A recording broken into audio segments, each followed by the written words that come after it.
해에도 창작사실 작품과 함께 의미 있는 힘찬 한 해가 되셨으면 좋겠습니다. 네, 공연예술 창작사실 올해의 신작 작품들도 하나둘씩 모습을 드러내고 있습니다. 1월 6일부터 총 6개 장르 27개 신작을 만나보실 수가 있는데요. 저희는 오늘부터 총 5번의 기자간담회를 열어서 각각의 공연의 창작진과 함께 자세한 이야기를 들어보려고 합니다. 오늘은 총 6개 작품의 창작진을 모시고 작품을 이야기하는 시간을 갖겠습니다. 바로 음악 민요첼로, 연극 언덕의 발이, 창작오페라 3과 2분의 1A, 전통예술 만중상막, 잊혀진 꿈들의 기억, 연극 아들에게, 전통예술 물의 놀이, 이렇게 6작품입니다. 본격적인 작품 소개를 듣기 전에 창작사실 올해 신작 사업에 대한 소개를 듣도록 하겠습니다. 한국문화예술연의 홍수묵 부장님께 부탁드리겠습니다.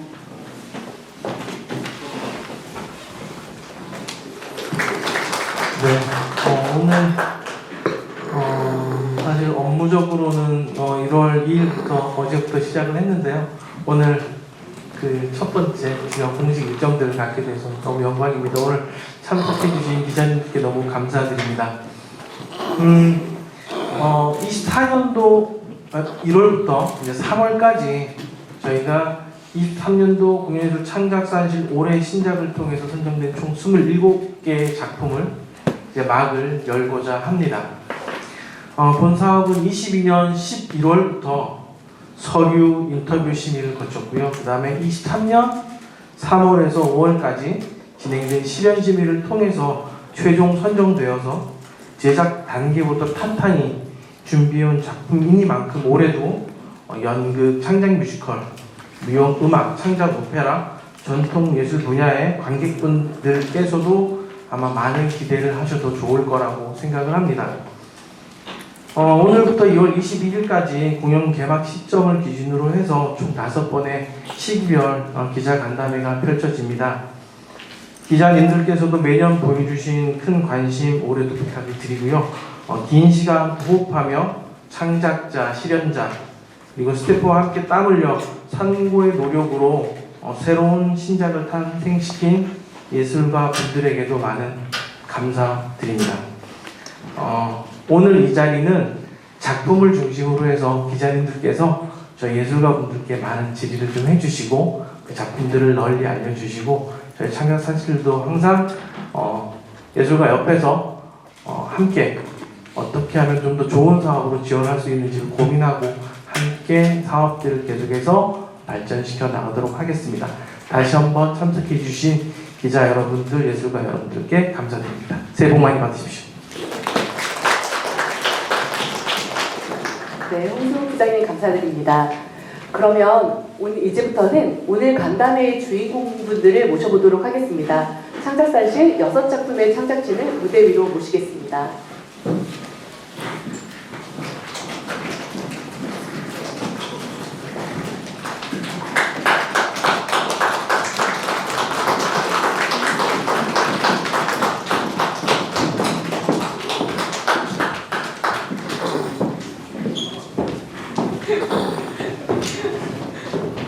네, 착석해 주시면 제가 차례대로 소개해 드리도록 하겠습니다. 지금 공연이 올라가는 순서대로 앉아 계십니다. 가장 떨리는 분의 순서인 것 같아요. 네, 맨 오른쪽, 제가 여러분들이, 기자님들이 보셨을 때 맨 왼쪽에 있는 창작진부터 소개를 해드리도록 하겠습니다. 민요첼로의 이미환 예술감독님 참석해 주셨고요. 연극 언덕의 발이 김정연출님 참석해 주셨습니다. 창작 오페라 3과 2분의 1A의 연출을 하고 계신 김관 연출님 참석해 주셨습니다. 전통예술 분야의 만중상만, 잊혀진 숨들의 기억의 김고은 비행님 참석해 주셨습니다. 연극 아들에게를 연출하고 계신 김수희 연출님 참석해 주셨습니다. 네, 그리고 전통예술 물의 놀이의 이상경 음악감독님 참석해 주셨습니다. 네, 이제 순서대로 작품에 대한 소개를 듣도록 하겠는데요. 작품에 대한 이해를 돕기 위해서 저희가 연습실과 또 쇼케이스 영상을 토대로 한 1분 영상을 준비를 했습니다. 영상을 먼저 보신 후에 창작진 분들과 함께 자세한 작품 소개를 듣도록 하겠습니다.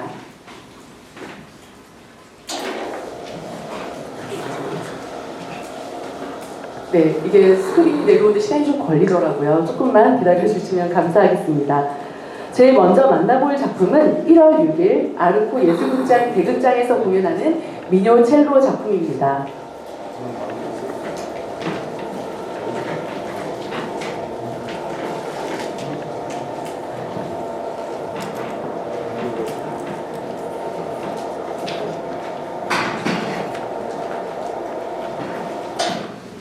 네, 그러면 저희가 준비한 1분 영상을 먼저 만나보시겠습니다.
네, 영상으로 먼저 만나보셨는데요. 이미안 예술감독님께 미뇨 첼로에 대한 더 자세한 작품 소개를 들어보도록 하겠습니다.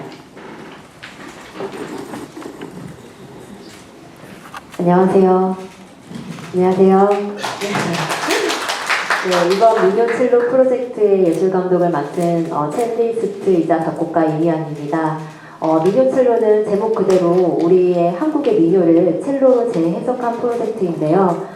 첼로라는 악기가 고전적이고 클래식한 악기로서 그 전형성을 많이 벗어나지 못하고 있는데 그 주법을 뛰어넘고 그리고 장르를 뛰어넘는, 그래서 시대와 세대를 공감을 어우를 수 있는 그런 작품을 만들어 나가고 있고요.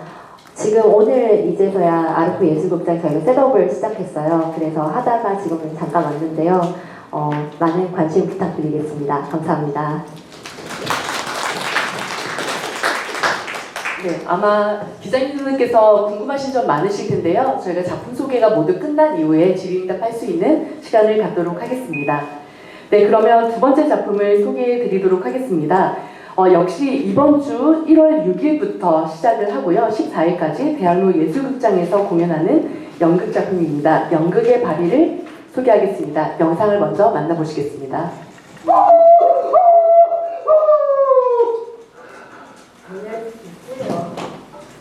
아이, 터지지 않았어도 오늘 밤 안에 그놈들 붙잡지 못하면 내 목이 타락할 판이야.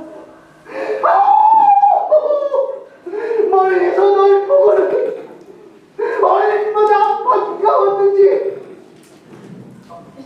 찾았어. 됐어. 나한테 나가! 사람은 누구에게 누명을 지어려고 그 폭탄을 니는 뱃속에 갖다 대했다! 저게 뭐야? 아기 머리가 돌이네. 경감! 병신의 뱃속에서 폭탄을 꺼낸다. 병신 빼앗기지 않으려고 했으나 쓰러진다. 멀리서 물소리가 들린다. 암전. 네, 쇼케이스에 썼던 영상을 만나보셨는데요. 이 작품의 좀 자세한 정보를 알려주시면 감사하겠습니다. 김정 연출님께 소개 부탁드리겠습니다. 네, 안녕하세요. 언덕의 발이 연출을 맡은 김정입니다. 언덕의 발이는 그 자료 나간 것처럼 독립운동가 안경신의 이야기인데요. 저희가 익히 알고 있는 어떤 뭐랄까 독립운동가 분들의 이름에 비해서는 되게 생소한 이름일 수 있는데, 안경신이라고 하는 여자 폭탄범이라고 하는 분의 이야기를 다뤘습니다. 이 이야기에 앞서서 이제 중요한 어떤 프로젝트의 특성이, 저가 속해 있는 프로젝트 내친김에라는 팀은 저와 이제 스태프들 위주로 구성된 팀인데, 극단동이라고 하는 아주 오래되고 개성 강한 배우분들로 구성된 극단동과 저희 팀의 협업으로 이루어진 작품이고요. 작업을 하면서는 그 독립운동가라고 하는 분들의 그 업적 때문에 저희가 뭐랄까요, 예술적으로 터치할 수 없는 부분들, 금기같이 느껴지는 어려운 부분들이 좀 있었습니다. 그래서 이분들의 뭐랄까 모습이랄까 아니면 이분들의 역사 같은 것들을 우리가 무대에서 어떤 다른 방식으로 재현할 수 있는가라고 하는 어떤 그런 자기검열 같은 것들이 좀 있었었는데, 어찌됐건 뭐랄까요, 독립운동가 분들 혹은 그 예전 시대의 인물들을 다루는 것이 지금 시대에 어떤 의미가 있을 것인가에 대한 고민들을 좀 많이 했었고요. 그런 점에서는 그냥 이 인물을 그 시대에 한정시키지 말자. 그리고 그 일제시대라고 하는 것들에 저희 어린 시절부터 봐왔던 또 이미지랄까, 그런 단어들, 그런 뭐랄까요, 그런 프레임들이 너무나 강렬하기 때문에 그런 것들에 너무 구애받지 말고 우리가 만들던 방식으로 개성 강한 배우들과 연극성이 강한 어떤 장면들로 좀 구성을 해보자라고 하면서 만들었는데, 지금 셋업을 하도 왔는데 이게 뭐 어떤 공연인지 제가 잘 모르겠더라고요. 지금 하고 있어서 완성이 돼봐야 좀 알 것 같습니다. 그래서 좀 뭐랄까, 그분들의 업적을 포커싱을 한 것이 아니라 이분들이 또 자기 목숨을 걸고 나라를 구하겠다는 이 단순한 어떤 명제가 무엇인가라는 것들을 늘 제가 하던 방식으로 몸으로 그리고 소리로 그리고 무대 미술로 좀 표현을 하고자 했습니다. 그래서 뭐 우스갯소리를 말씀드렸지만 이 작품이 그 독립운동가 선생님들이 보여주셨던 어떤 그런 정의로운 어떤 모습에 국한되는 것이 아니라 아주 인간적인 모습으로 비춰지길 바라고요. 그리고 저희 아예 애초에 처음에 이제 이 작품을 하고자 했던 의도처럼 이 극단동에 속해 있는 어떤 배우들의 개성 강한 어떤 매력들이 연극적인 어떤 표현 방식으로서 좀 나오길 바라면서 이번 주 토요일 날 공연을 올리기 위해서 좀 열심히 준비하도록 하겠습니다. 감사합니다. 네, 부상폰을 버리고 있으신 것 같아요. 기자님들 아마 궁금하신 분들은 저에게 취재 신청해 주시면 좌석을 마련해서 공연 관람하고 그 생생한 관람기를 리뷰를 남길 수 있도록 저희가 해보겠습니다. 네, 이번에는 세 번째 작품 소개해드리겠습니다. 이번 1월 11일부터 12일까지 이번에는 장소를 좀 옮겼습니다. 국립극장 하늘극장에서 올려지는데요. 창작 오페라 3과 2분의 1A 작품을 소개하겠습니다. 영상으로 먼저 만나보시겠습니다.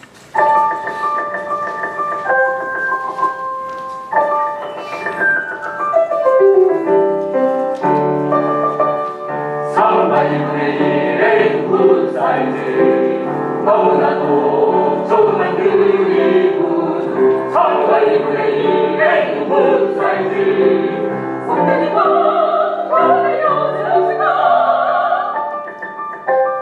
선과 이분의 일의 굿 사이즈 아이들 여자의 신소리 선과 이분의 일의 굿 사이즈 세상에서 제일 여자의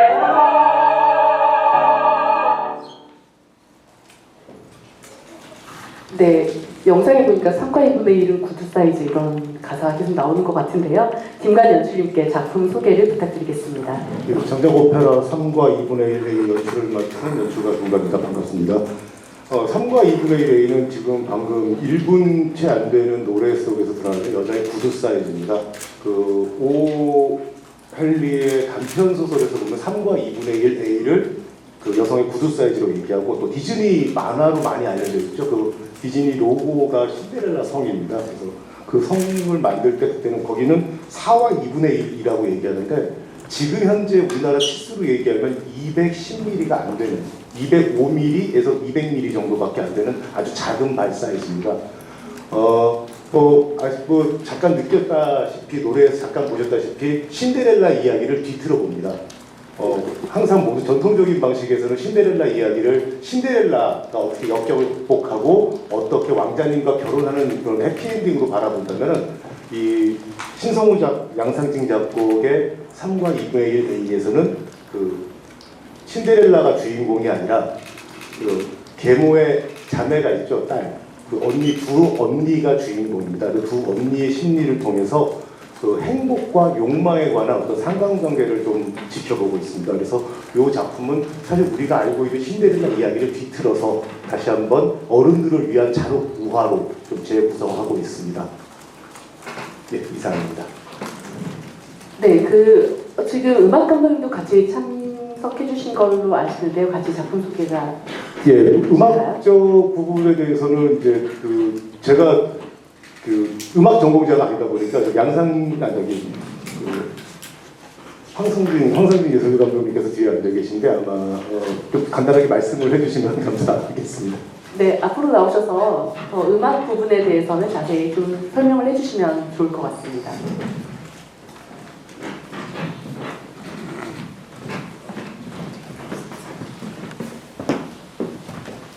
네, 반갑습니다. 울산 문수 오페라단의 황성진 예술감독입니다. 반갑습니다.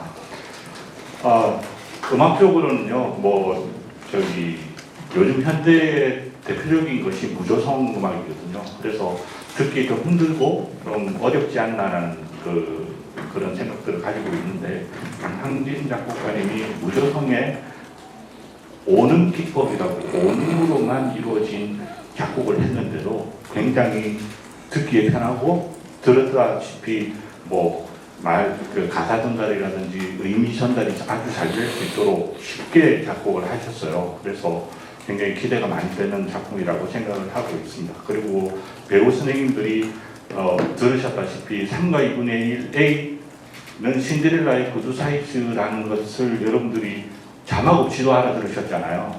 그거는 성악계에서는 굉장히 좀 그것도 합창으로 한 10분이서 하시면서 가사가 들렸다는 게 굉장히 좀 의미가 있지 않을까라는 생각을 합니다. 가사에 좀 굉장히 좀 진심을 담아서 준비를 하고 있고요. 그리고 또 성악가 선생님들은 두 다리를 빼서 어떻게 연기를 하는 게 어렵잖아요. 그런데 연기에도 굉장히 진심을 담아서 하고 있다는 거. 그리고 아까 연출 선생님 말씀하셨다시피 무용하고 오페라하고는 원래 오페라가 다원 예술이기 때문에 무조건 같이 갈 수 있는 것이지만 그렇지만 주인공이 몸짓으로만 표현을 하고 있다는 거. 무용수 두 분이 왕자님하고 신데렐라를 표현을 하는데 그분들은 말을 안 하거든요.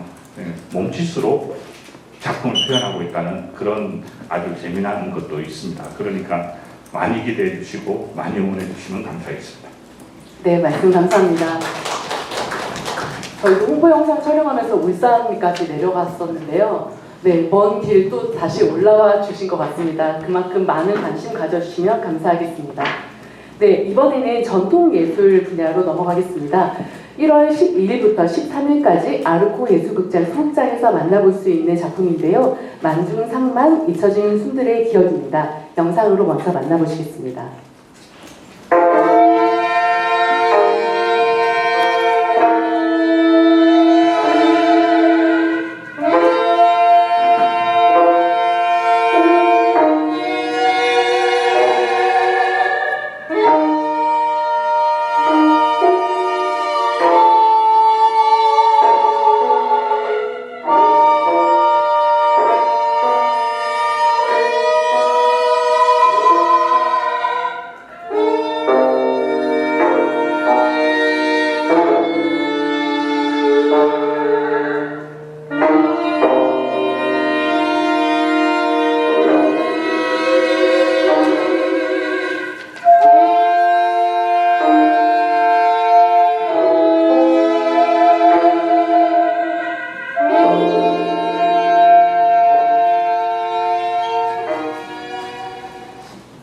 네, 이 작품에 대한 설명을 김고은 기획자님께 부탁드리겠습니다. 네, 안녕하세요. 저는 라폴라 기획을 맡고 있는 김고은이라고 합니다. 이번 만중상만 잊혀진 신들의 기억에 대해서 간단하게 기획 의도와 여러 가지를 설명드리자면 그 옛 문헌에 만대엽이라는 곡이 있었는데 이게 너무 느려서 사라졌다라는 기록이 한 줄이 있습니다. 근데 이 기록을 보고 저희가 이후에도 이제 이 음악들을 계속 복원하거나 어떻게 새롭게 창작하려는 시도들이 있었는데 저희는 얼마나 느렸길래 사라졌을까 하는 의문으로 시작을 했고요. 그래서 이러한 느린 음악이 바쁘게 살고 있는 현대인들에게 좀 이제 생각을 정리하고 비워낼 수 있는 명상 음악으로서의 역할을 할 수 있도록 새롭게 창작해봤습니다. 그래서 만중삭이라는 개념이 일반적으로 대중들에게 쉽게 다가오는 개념이 아닌데요. 만중삭이라는 게 전통 음악의 빠르기를 말해요. 그래서 만대엽, 중대엽, 삭대엽 이렇게 빠르게 순서대로 가는데 만대엽, 중대엽은 그 아까 만대엽과 함께 사라진 음악이었고 삭대엽을 통해서 가곡이라는 것이 파생하게 되거든요. 그래서 저희가 이런 개념을 가지고 명상 음악으로 만들어 봤습니다. 여러 가지 좀 설명하려고 준비한 게 되게 많은데 좀 더 진행해도 될까요? 네. 그리고 이제 만중삭만이라고 저희가 타이틀을 한 게 느려졌다가 점점 빨라져서 다시 만으로 돌아온다 이런 의미를 가졌는데요. 저희가 이제 명상 음악으로서의 역할을 하려면 그 요가를 할 때도 처음에는 정적으로 시작하다가 동작이 빌드업 되면서 점점 순환을 하고 비움으로써 다시 또 마지막에 여유를 찾는 그런 돌아오는 순환을 갖잖아요. 그래서 저희가 음악적으로도 만중삭만 이렇게 진행을 했고요. 저희가 이제 음악적으로는 아까 들으셨겠지만 어떻게 이게 뭐 그런 나를 찾아가는 과정이 될 수 있을까 하는 의문도 있겠지만 저희가 음악적인 음악을 음악으로서 듣는 게 아니라 조금 더 표현하는 연출적으로서 그 기획을 했기 때문에 전통 음악을 토대로 살짝씩 반응계적인 편곡도 진행을 했고요. 그리고 이제 전통 음악 소리는 저희가 지금 살아가고 있는 그 전통의 소리를 의미하고 뒤에는 안 나왔지만 전자음악을 같이 이제 공연에 올릴 거예요. 그 전자음악은 저희가 빠른 이런 현대 사회를 표현하는 음악으로서 만들어 봤습니다. 네, 감사합니다. 네, 설명 감사합니다. 이따 궁금하신 좀 오늘 뭐 학습을 하는 그런 느낌이었는데요. 네, 궁금하신 부분들이 있다면 네, 마음껏 이따가 질문해 주시면 감사하겠습니다. 네, 이번에는 1월 13일부터 21일까지 아르코 예술극장 대극장에서 만나볼 수 있는 작품입니다. 연극 아들에게 영상을 먼저 만나보시겠습니다. 저는 질문하는 사람이고 또 듣는 사람이기도 하고. 기자? 아, 기자면 편하시겠어요? 그럼 대충 그렇다고 치죠 뭐. 皆さん、今日はとってもいい天気ですね。 That's right, it's wonderful day. Have you ever been to another country? 인민들은 재판이 시작된 줄도 모르겠어요? 기자, 우리는 혼란과 분노에 빠진 인민들에게 미쟁주의 악장들의 간악한 소행을 빠르게 전달하는 게! 법무부 껍데기 임시정부를 떠오려가 수많은 미래우기가 공존했어. 그래서 아무것도 못했잖아요. 내 주변의 신사들은 여성을 존중하죠. 하지만 배려만으로는 안 돼요. 제가 원하는 건요, 같은 위치에서 일하는 사람으로 대해주는 거예요. 명령이라는 건 그게 중요하다는 거죠. 의식하든 의식하지 못했든 그 속에 내가 있습니다. 누나가 윌리를 낳겠다고 결정하고 그걸 실행한 순간 누나는 이미 윌리에게 최고의 사람이다. 이혼? 할 수 있어! 그걸 왜 못해? 부모님은 내가 선택하면 돼. 제 이름은 현미요. 저는 조선 사람입니다. 네, 마지막 현미호이라는 인물의 외침이 되게 크게 딱 다가오는데요. 김수희 연출님께 자세한 작품 설명을 부탁드리겠습니다. 네, 안녕하세요. 저는 이 공연에 그 구둘이라는 필명으로 희곡을 쓰고 그리고 연출을 맡은 김수희라고 합니다.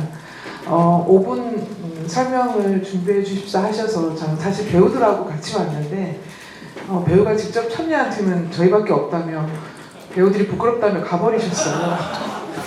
연습하러 가겠다며 말릴 수가 없어가지고 저는 저 부분만 이렇게 설명하면 되겠거니 했는데 배우분들 것까지 제가 일단은 잘 해보겠습니다.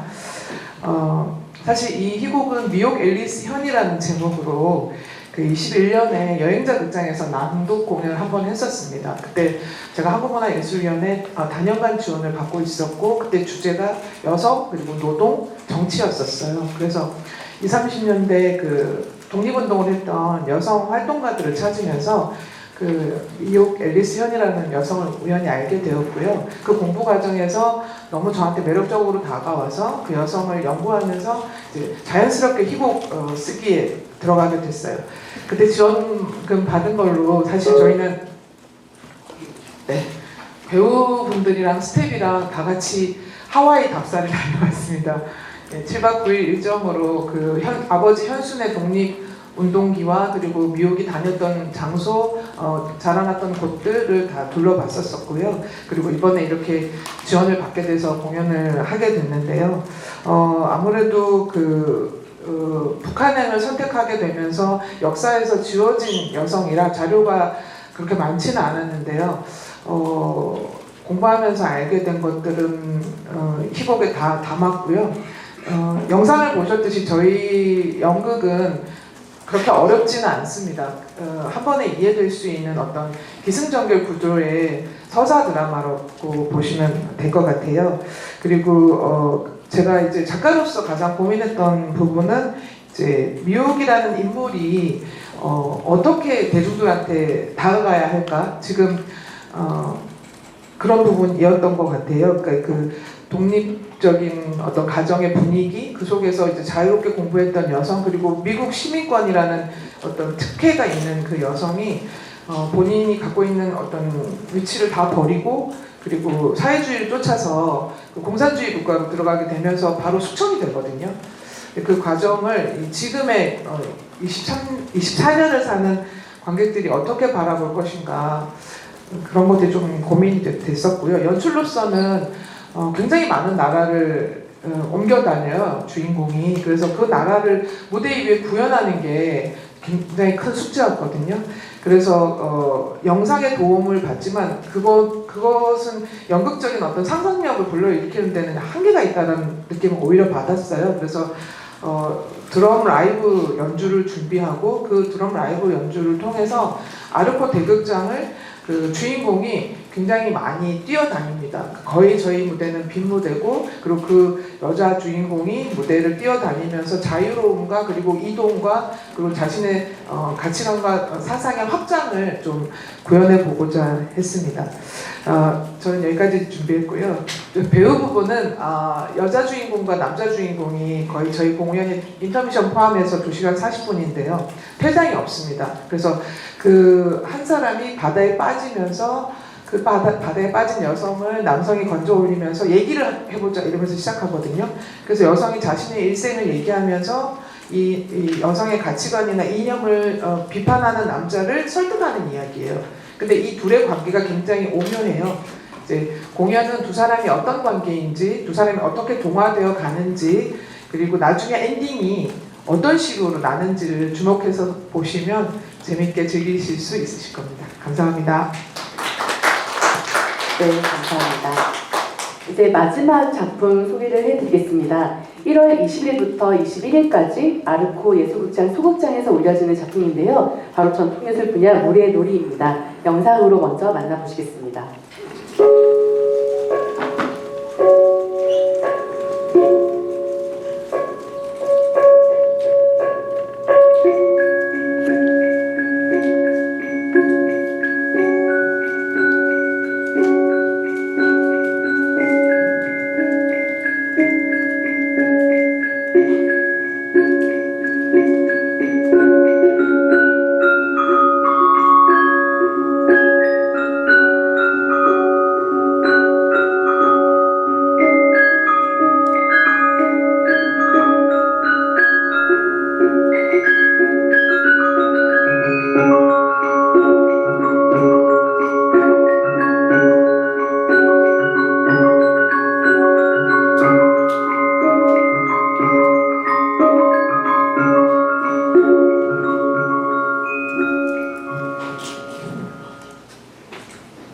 네, 뭔가 아까 만중상만에 이어서 명상과 어떤 치유가 되는 그런 느낌을 많이 받았는데요. 이상경 음악감독님께 작품 설명을 들어보도록 하겠습니다. 안녕하세요, 이상경이라고 합니다. 새해 복 많이 받으세요.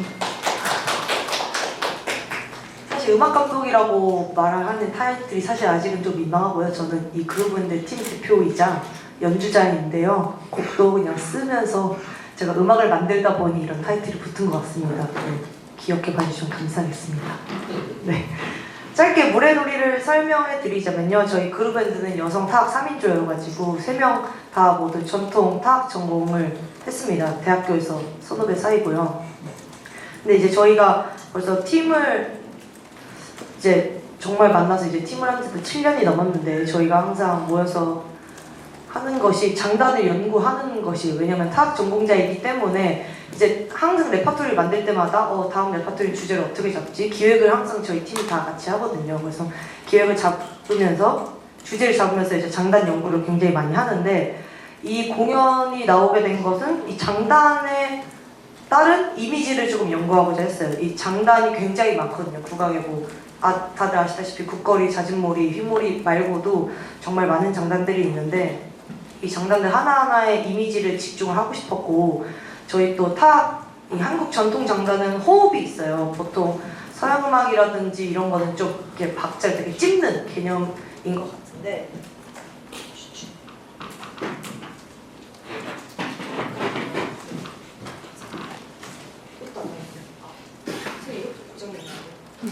그러면 그냥 목소리로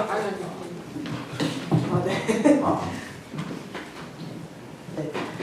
저희는 이제 보통 그래서 이미지에 집중을 하고자 하는데 이제 서양 음악과 다르게 국악은 원의 호흡이에요. 그래서 국거리든 잦은몰이든 저희가 이렇게 몸을 가지면서 원의 호흡을 하는데 이 호흡과 그 이미지를 연결했을 때 무엇이 가장 잘 맞을까라는 이미지를 생각을 해서 이제 물이라는 이미지가 나왔고요. 단적으로 과학 시간에 배우잖아요. 비가 와서 안개가 끼고 폭포가 흘러내려서 그게 강으로 이어져서 바다로 갔다가 다시 수증기로 가서 물의 순환이 저희도 살면서 있는 것처럼 그렇게 장단의 순환을 물의 순환에 한번 엮어보자 해서 이제 물의 놀이가 되었고요. 그래서 저희가 이 전통 장단을 더 살렸으면 좋겠다 해서 곡당 장단을 한 개씩 구성을 했습니다. 보통 타악 곡이라면 사실 느리게 시작해서 빨리 끝나는 이제 곡의 다이나믹을 주기 위해서 음악을 쓸 때 보통 그 박자를 굉장히 많이 바꾸거든요. 근데 이번 공연에서 이제 저희가 조금 실험적으로 중점을 둔 게 한 곡에서 한 장단만을 쓰기 때문에 이것을 어떻게 지루하지 않고 60분을 물의 흐름을 잘 보여줄 수 있을까 굉장히 많이 심도 있게 준비를 한 공연이라 기대를 해주셨으면 좋겠고요. 그래서 저희 연주 말고도 이 물의 흐름을 조금 더 잘 보여줬으면 좋겠다 싶어서 이제 무용수와 함께 하고 그 무용수와 더불어서 영상 디자인도 굉장히 그 물의 흐름에 맞게 자연을 정말 잘 보여줄 수 있는 연구를 많이 했거든요. 네, 재밌게 봐주시면 감사하겠습니다. 저는 소개 여기까지 하겠습니다. 네, 감사합니다. 네, 감사합니다. 네, 이제부터는 작품에 대한 질의응답 시간을 갖도록 하겠는데요. 혹시 오늘 작품 소개해주신 참가하신 분들 중에 조금 더 질의응답 받기 전에 좀 더 추가로 말씀하실 게 있다라고 하시는 분 있으시면 말씀해 주셔도 좋을 것 같습니다. 없으시다면 바로 질의응답으로 넘어가도록 하겠습니다. 네, 그러면 이제 기자님들께 마이크를 넘겨서 궁금하신 내용이 있으시다면 손을 들어주시면 저희가 마이크를 전달해 드리도록 하겠습니다. 네. 안녕하세요. 연합뉴스 최현주성 기자라고 하는데요. 연극 언덕의 발이 김정 연출님하고 아들에게 김수 연출님께 질문 드리겠습니다. 좀 공통점이라고 해야 될까요? 좀 잘 알려지지 않은 독립운동가를 조명하는 작품을 좀 준비하셨는데 좀 이 작품이 관객들에게 좀 어떤 의미로 다가갔으면 좋겠는지 좀 말씀해 주시면 감사하겠습니다. 네. 저희도 청년산실 선정되고 나서 그 최연출님 작품이랑 같이 연주를 안 했는데 소재가 비슷한데 왜 둘 다 냈을까 좀 의아하긴 했었는데 독립운동가 이야기를 다룬다는 것이 뭐랄까 그 이야기적인 부분뿐만 아니라 이것을 왜 지금 다뤄야 되는지에 대한 고민들을 되게 많이 좀 하게 되더라고요. 그래서 저희 작품 같은 경우에는 뭐 꼭 알려지지 않은 독립운동가를 조망하기 위해서 했던 것은 아니고요. 그냥 이 독립운동가는 사실은 저희가 작업 준비할 때는 성공하지 못한 독립운동가다라는 생각도 들었어요. 왜냐하면은 이 안경신이라고 하는 사람이 원했던 어떤 그 적국에 대한 타격을 제대로 하지도 못했고, 사실은 마지막에는 아들을 이제 갖게 되고 출산하게 되면서 이제 세상 속으로 사라지게 된 인물, 그 부분이 저희에겐 되게 흥미로웠던 것 같아요. 그래서 이 단절된 역사 속의 어떤 우리가 이미지로 박제되어 있는 어떤 인물이 아니라 그 인물이 물리적으로는 이미 돌아가셨겠지만 그 인물이 혹은 저희 할머니, 우리들의 할머니의 모습으로 혹은 지하철 타고 다닐 때 굉장히 나이 많으신 노인들의 모습으로 녹아있지 않을까라는 생각을 좀 많이 했던 것 같아요. 그래서 뭐 억지스러운 의미적인 연결고리가 아니라 지금 한국 사회를 살아가고 계신 아주 나이 많으신 노인분들 안에 그 한국의 역사들이 고스란히 녹아있지 않을까라는 생각을 좀 하게 되었어요. 그러니까 그분들이 실제적으로 그 시대를 살아오셨던 분들이 지금 현재 살아계시긴 좀 어렵겠지만 그분들의 이야기 혹은 유전자들이 지금 현대를 살아가고 있는 우리에게도 좀 녹아있지 않을까? 이런 생각들을 하면서 만들었던 작품이고요. 그것이 어떤 뭐랄까 과거 시대에 독립적으로 존재한 어떤 우리와 관계없는 그들이 이뤘던 업적만으로서 기억되는 것이 아니라 우리의 삶 속에 한국 역사 속에 녹아있는 어떤 함께 같이 하는 사람들이지 않았을까 하는 생각을 하면서 좀 만들었던 것 같습니다. 네. 저는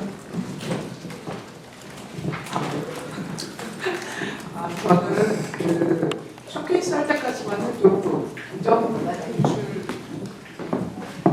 쇼케이스 할 때까지만 해도 김정은 연출님의 공연 내용을 전혀 모르고 있었다가 재미있는 에피소드가 의상 선생님이 겹쳤어요. 그래가지고 이제 의상 선생님하고 이제 최초에 스태프회의를 하는데 대본을 받아보시면 의상 선생님이 더 좀 당황을 하셨대요. 그러니까 작가가 다르기 때문에 이야기의 풀어가면 방식은 완전히 다른데 여성 독립운동가라는 점이 너무 똑같다. 근데 내가 의상인데 이거를 몸을 두 개로 쪼개서 머리를 두 개로 쪼개서 아주 다른 컨셉으로 가져갈 수 있을지 너무 고민이 된다. 그러시면서 김정은 연출님을 선택하셨어요. 그래서 제가 막 화를 내면서 화를 내면서 김정은 연출님한테 전화를 했었던 그런 에피소드가 있었고요.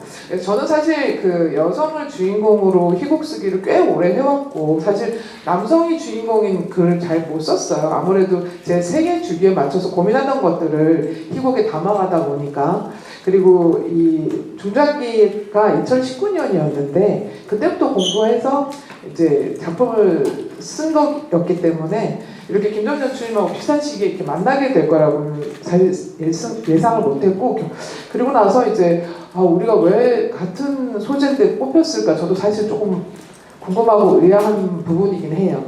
그리고 저는 아무래도 자기고 연출이다 보니까 이미 쓸 때 조금 이렇게 생각한 부분이 있었었는데 그 정치라는 거에 대한 제 생각이 물론 날 때부터 저는 대한민국 사람이기 때문에 이 자유민주주의가 몸으로 내재화되어 있는 사람이긴 하지만 그것은 선택할 수 있는 문제가 아닐까라는 생각을 했어요. 마치 이민을 가듯이. 근데 우리나라는 아직도 빨갱이라는 어떤 표현들 그리고 국가보안법이라는 어떤 제도 안에서 그 남북이 갈려있는 상황을 정치적으로 이용하고 있는 건 아닐까? 그런 생각이 많이 들었어요.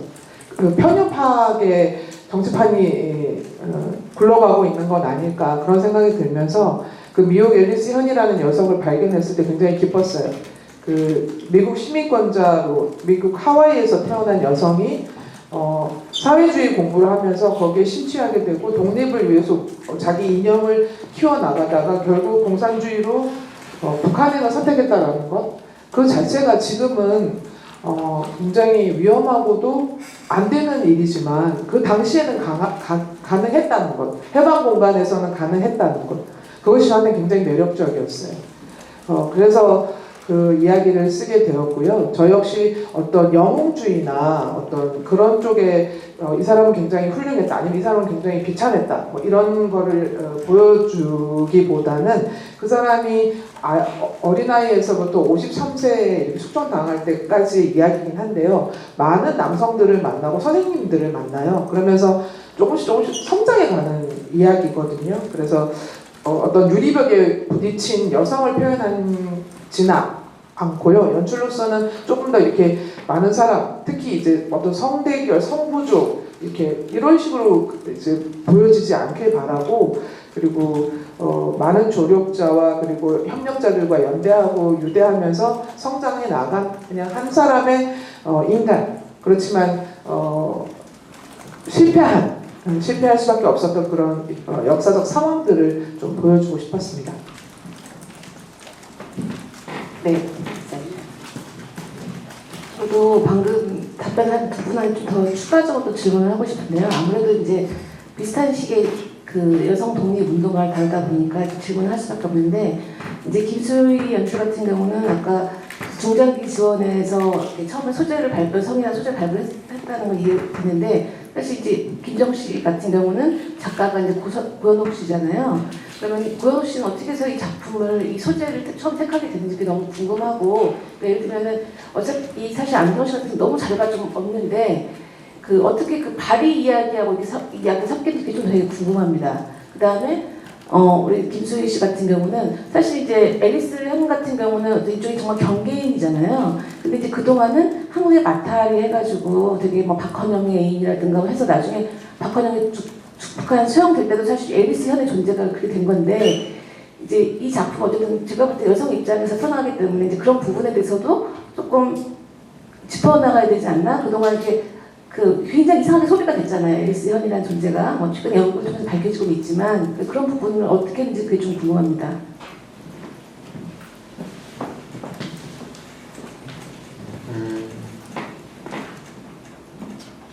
여성 독립운동가라고 하는 그 구분 자체보다는 그 시대, 특히 지금보다 훨씬 더 뭐랄까요, 여성이 할 수 있는 일들이 더 작았을 때 그런 여성의 몸으로 그런 독립운동을 해냈다는 것에 대한 어떤 뭐랄까 특이점 같은 것들이 더 있었던 것 같고요. 안경신이라고 하는 인물이 저희 작업자들, 특히 저 연출에게 그 대본을 받았을 때 드라마적인 서사보다 가장 마지막에 남아있었던 지문 그 세 줄이 제일 흥미로웠던 것 같아요. 그게 안경신이 그 이후에 어찌 되었고 어떤 업적을 이루었으며가 아니라 사형 선고를 받고 7년 뒤에 이제 출소를 해서 장님이 된 아들과 만났고 세상으로부터 사라졌다라고 하는 그 지점이 굉장히 흥미로웠던 것 같고, 아까 말씀드렸다시피 사라졌다라고 하는 것은 이 사람은 어딘가에 있다라는 생각이 들었던 것 같아요. 그게 세상에서 뿅 하고 다른 우주로 간 게 아니라 그냥 그가 이루고자 했던 어떤 굉장히 강렬한 열망이나 집착 같은 것들이 고스란히 어떤 정신으로서 녹아있지 않을까? 그러면서 그 사람이 사회 속으로 녹으면서 한 명의 안경신이 굉장히 많은 수로 이제 흩어져서 우리 지금 살아가고 있는 우리에게도 좀 녹아있지 않나? 그런 생각을 했던 것 같고요.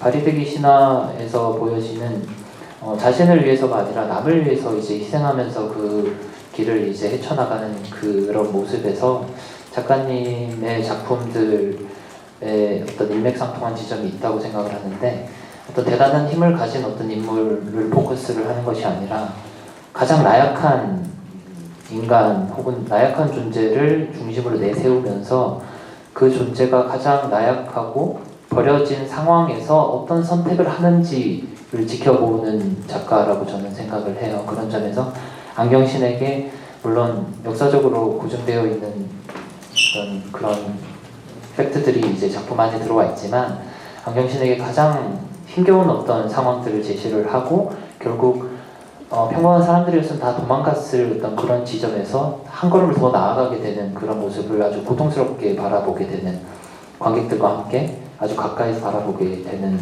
지점에서 그 사람이 말로만 외쳤던, 젊은 시절에 말로만 외쳤던 독립운동이 아니라 이제는 이제 독립운동이 아니라 이 무엇을 위해서 이 인간이 한 걸음을 나아가는지에 대한 질문을 하게 되는 작품이라고 생각을 합니다. 그런 점에서 바리 신화랑 심플하게 좀 맞아 있다고 생각이 저는 하고 있습니다. 네. 그러니까 처음에 고현옥 작가가 네. 어떻게 이 소재를 발굴했는지 그게 좀 궁금하거든요. 여기 자리에 있긴 하지만.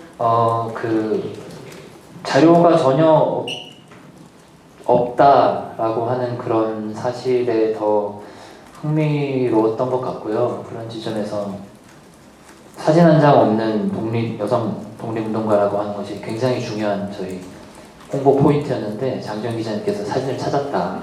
2년 전에 제보를 해주셔가지고 좀 그게 무너졌는데 그 어떤 뭐랄까 독립운동가라고 하면 굉장히 저희가 뭐랄까 좀 나쁜 의미가 아니라 굉장히 그 업적을 칭송하고 지켜 세우잖아요. 근데 그렇지 않은 수많은 존재들이 있었다. 그 독립운동할 때 밥을 날라다 주었던 어떤 어린아이도 있었을 테고요. 그게 적발돼서 또 그 아이는 또 사형에 처해졌고 이런 모든 것들이 다 연결이 되어가지고 그런 사람들이 어떤 그런 의지의 어떤 정점에서 그 이름들이 남는 것이지 이름 없이 사라진 인물들 역시도 그 상황에서 굉장히 이 언덕이라고 하는 상징 그러니까 자기가 오르고자 했던 어떤 숭고한 어떤 목표에 다다를 수 있지 않았나라는 생각이 들어서 그런 지점에서 알려지지 않은 어떤 인물을 또 부각시키겠다라기보다는 사실 이 인물이 해왔던 어떤 업적이나 그런 뭐랄까 성과 같은 것들 사실 굉장히 미비해요. 근데 작품 안에서는 도대체 이 인물을 왜 저러나라고 하는 이해할 수 없는 저 미친 사람 아닌가라고 생각이 들 정도로 맹렬히 돌진하는 모습을 보여주면서 이름 없이 사라진 모든 존재들도 강렬하게 어떤 삶을 위해서 돌진했다라고 하는 어떤 역설적인 메시지를 주려고 했던 것 같습니다. 네. 네. 앨리스와 헌영의 관계에 있어서 북한에서는 미제, 앞잡이, 스파이 이렇게 해서 헌영을 숙청하는 도구로 사용이 됐었고 이제 한국이나 미국 입장에서 봤을 때는 공산주의자 그런 식으로 이제 마타하리 그다음에 건물급 남자들을 후리고 다닌 요녀 뭐 이런 식으로 평가되고 있는데요. 희곡에는 공연에는 상해 20대 때 상해에서 만났던 장면 그리고 20년 후에 미군 신분으로 남한에 들어왔을 때 남로당 총수로서 헌영과 만나는 장면 그리고 체코에서 이제 북한으로 넘어가기 직전 헌영을 만나서 북한으로 넘어가게 되는 그 과정 그리고 북한에서 숙청되기 직전 이제 헌영을 만나는 그런 장면들이 들어가 있는데요. 되게 묘합니다. 저 역시도 공부하면서 이게 순수하게 이념을 쫓아서만 갔었을까? 아니면 동료로서만 이 사람을 바라봤을까? 하고 퀘스천이 있었어요. 학생운동을 할 때 학생회에 앉아있을 때 멋있고 근사한 선배님을 보고 데모를 하러 나가기도 하고 너무 무서워 죽겠는데 갑자기 옆에 계신 선배님 손을 잡는 순간 갑자기 이 선배님이 멋있어 보이기도 하고 그렇게 노갈 갔다가 이렇게 사회주의 공부하게도 되고 인생이라는 게 알 수가 없잖아요. 그래서 그 장면들을 그렇게 배치를 해놨어요. 저 역시도. 그러니까 맨날 이렇게 올곧이 이념만 가지고 사람이 살진 않잖아요. 밥도 먹고 사람도 만나고 쉬기도 하고 잠도 자고 그런 과정 중에 소소한 성공의 경험을 하게도 되고 작은 실수들을 벌이게 되기도 하고 감정에 휘둘리게 되기도 하고 그래서 이 희곡은 아까도 말씀드렸지만 한 여성의 어떤 영웅적인 가치관, 이념 이런 거를 얘기하지는 않습니다. 물론 그게 기본적으로 베이스에 깔려 있습니다. 그것이 그 여성을 움직이게 만드는 힘이니까요. 근데 그렇게 공연을 하면 너무 교육극이고 주장극이고 이거는 이렇게 재미가 없을 것 같고 저 역시도 이제 그런 의도로 전혀 연출하고 있지 않고요. 그래서 기자님의 질문에는 저희 마지막에 이렇게 영상 저 1분짜리 영상을 찍고 난 다음에 감독님께서 홍보 문구를 하나 만들으래요. 그리고 다 같이 외쳐달래요. 그래서 그때 홍보 문구가 지금은 연애시대 사랑이 다가옵니다. 이렇게 했었거든요. 그래서 그걸 하고 나서 되게 후회를 조금 하긴 했어요. 이게 우리가 정말 사랑 얘기만 하고 있는 건 아닌데 이게 어떻게 하다가 이렇게 됐지 하고 웃고 말았는데 실질적으로는 뉴욕이 만났던 많은 남성들, 그리고 인생에서의 어떤 사랑 이야기들, 그리고 그 사랑이 이념으로 굳혀지면서 본인을 투신하게 만들었던 어떤 과정들에 대한 이야기이기 때문에 마타 하리라는 누명을 벗기기도 하고 어떤 장면에서는 그걸 좀 더 공고히 하기도 하고 해요. 그래서 판단은 관객분들에게, 늘 그렇듯이 관객분들에게 맡길 생각입니다. 네, 답변 되셨을까요? 네, 궁금하신 기자님들께서는 네, 공연 찾아와 주시고요. 저희가 부연도 추가 정보를 드리자면 언덕의 바위 같은 경우는 객석이 모두 무대 위에 올라갑니다. 그래서 대한민국 예술극장 대극장에 480석의 객석을 포기하고 아까 이제 연출님께서도 좀 더 가까이 만날 수 있다 이렇게 말씀하셨는데 무대 위에 객석이 있어서 그렇습니다. 그렇게 말씀해 주신 것 같습니다. 네, 그다음 또 추가 질문 있으신 기자님들. 네, 고해주셔서 문성이입니다. 이미안 감독님께 말씀하시는 건가요? 첼로, 안가모노 하는 게 문장이 많은데 굳이 민요에 선택하는 이유는 나옵니다. 아, 네, 제가 지금 말씀하신 게 민요라는 그 장르를 굳이 첼로와 민요의 만남 왜 그렇게 선택하셨는지 그런 질문을 해주신 것 같습니다. 일단 제가 첼리스트라서 제가 잘할 수 있는 악기를 가지고 선택을 하게 되었고요. 우리가 의뢰 뭔가 한국적인 것을 그 K 한 스푼이라고 하죠. 한국적인 것을 뭔가를 재해석하고 편곡하고 뭔가 재창조하려고 할 때 꼭 그 한국 악기를 가져온다거나 한국 무용을 가져온다거나 이런 전형성에서 탈피를 하지 못하더라고요.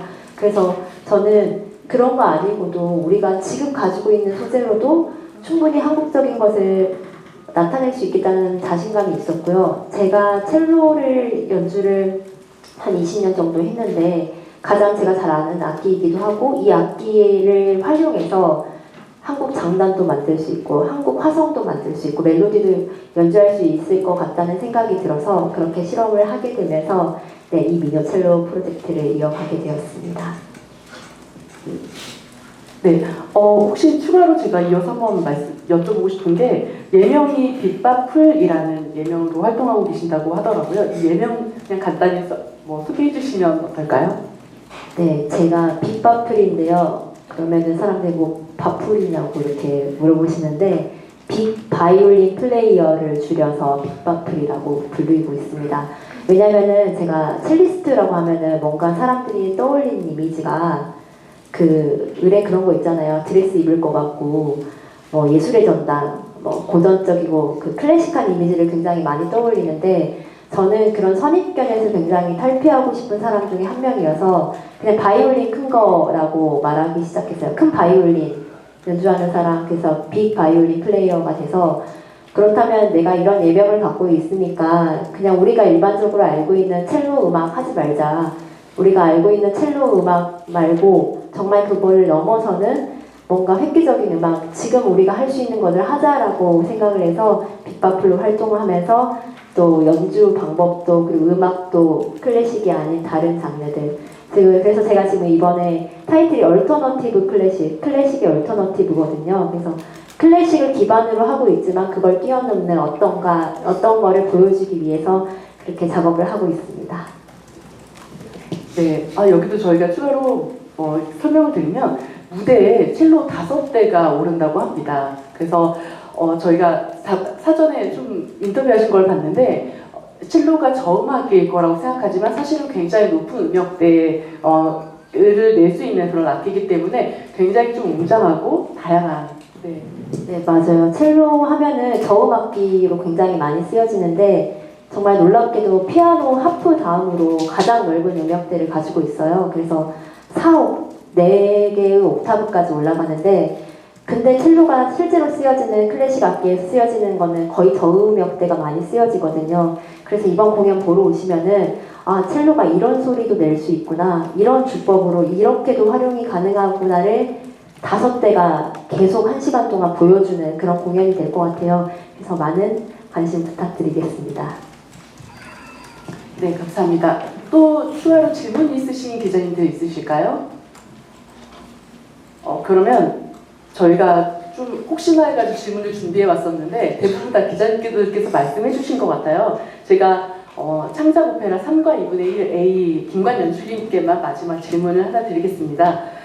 창작 오페라는 저희가 창작산실 사업을 하면서 만나보면서 굉장히 많은 준비를 하셨던 것 같아요. 근데 그 중에서 정말 대중화를 위한 노력 이런 것들이 많이 엿보였습니다. 연출님께서도 울산, 서울 오가는 건 좀 쉽지 않으실 텐데요.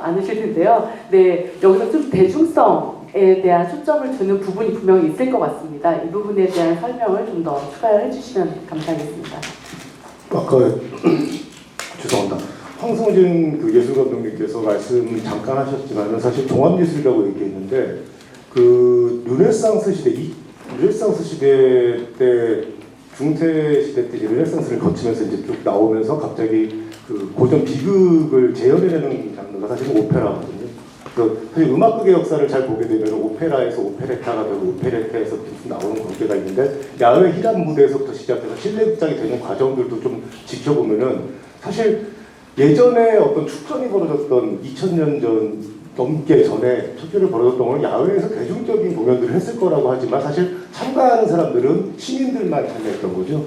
사실 그 여성들이라든지 노예들은 다 제외가 됐을 것이고 이렇게 사실 그때도 그게 대중성으로 보기는 힘들거든요. 근데 그거는 지금의 시각에서 바라봤을 때 이렇게 됩니다.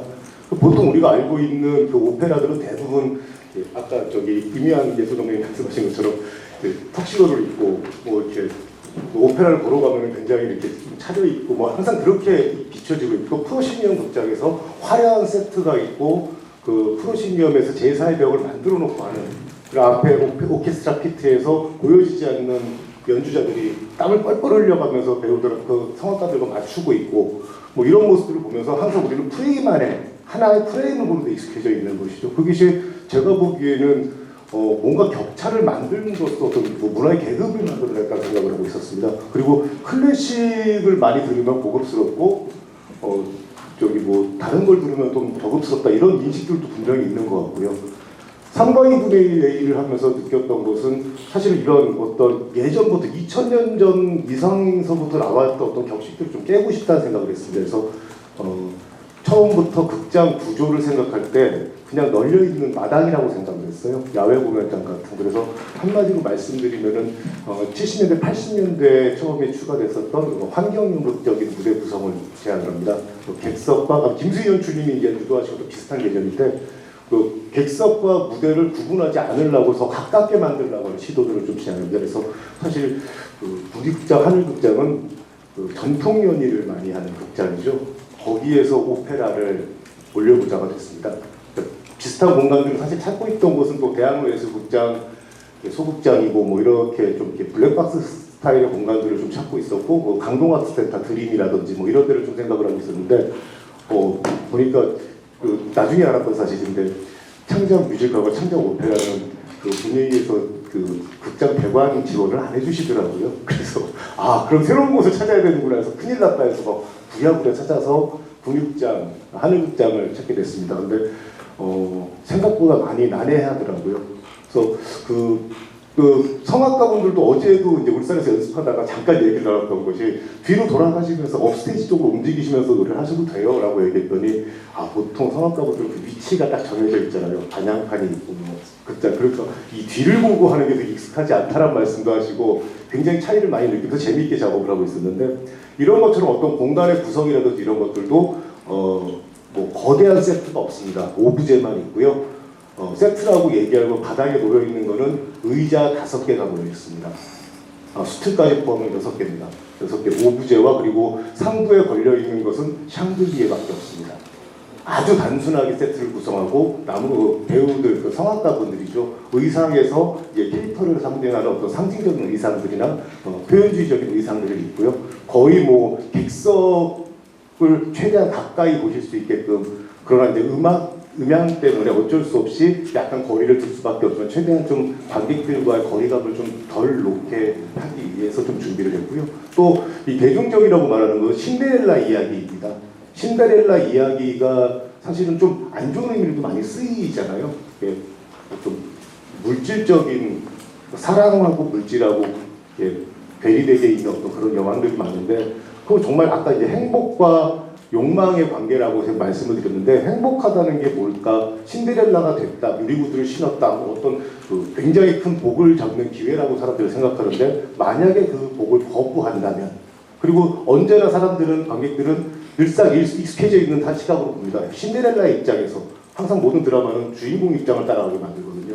근데 만약에 그 아우구스트 보알 이론처럼 뒤집어서 생각해 본다면 악역으로 비춰졌던 사람들의 입장에서 신데렐라를 바라본다면 혹은 왕자님을 바라본다면 그런 발칙한 상상을 좀 신성우 작가가 했었던 것 같아요. 그래서 그 안에서 그 행복이라는 것과 욕망을 충돌시키고 그 하룻밤 사이에 딱 하루에 걸리는 밤새 벌어지는 일이거든요.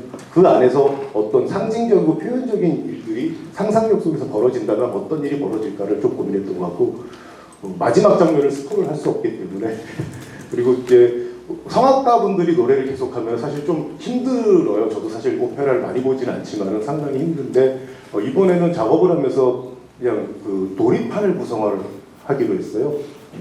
성악가 분들하고 재미있게 놀아보자. 그냥. 괜찮아. 뭐 즐겁게 관객들과 같이 놉시다. 라는 개념으로 하고 있고 그래서 모든 공연에 소요되는 연주자들도 다 공개가 되고 배우들의 등투장도 다 공개가 됩니다. 노출됩니다.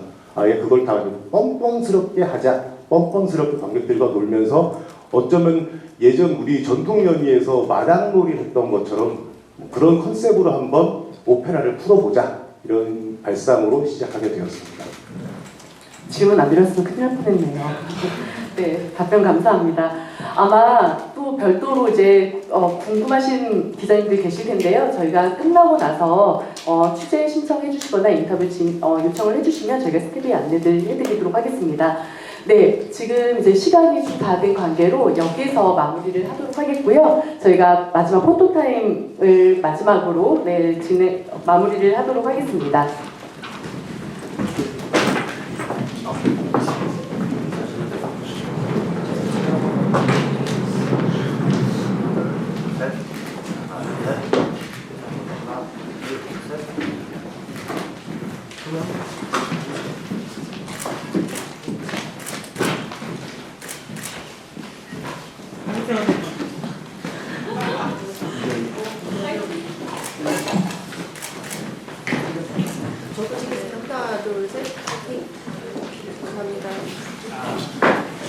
네, 감사합니다. 그럼 이것으로 올해 첫 기자간담회 마치도록 하겠습니다. 감사합니다.